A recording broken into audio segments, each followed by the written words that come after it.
Hello everyone, in this video I will show you how to use the messenger settings on Samsung Galaxy S26.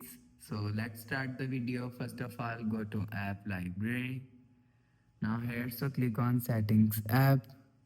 Now in setting, scroll down and click on advanced features. You will see advanced feature is here, so click on advanced features. Now here,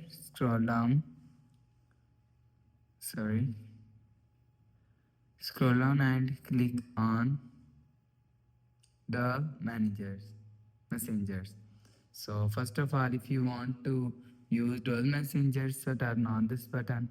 So after turn off on this button, messenger is installed. So after the process, go back to home screen, refresh home. So that's how you can use dual messenger on Samsung Galaxy S26. So if you like the video, please subscribe. Thanks for watching.